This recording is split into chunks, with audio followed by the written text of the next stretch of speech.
အခုကဆိုရင်ချင်းကျွန်တော်တို့ရဟန်းရှင်လူပြည်သူများဥဆောင်တဲ့အမေရိကန်နိုင်ငံရောက်ဘုရားဘာသာဝင်များသည်ထိုင်းမဂ္ဂဇင်းရှိတင်ဆန္ဒပြနေပါသည်ငြိမ်းချမ်းစွာဆန္ဒထုတ်ဖော်နေပါသည်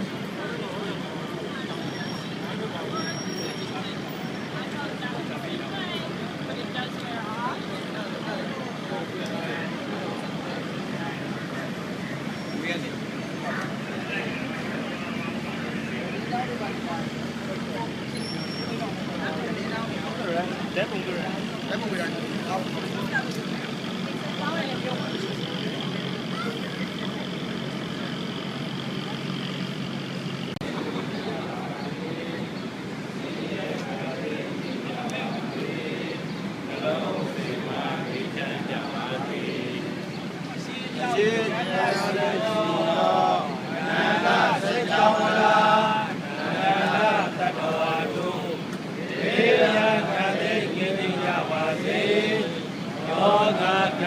ကိငိမ့်ကြပါစေ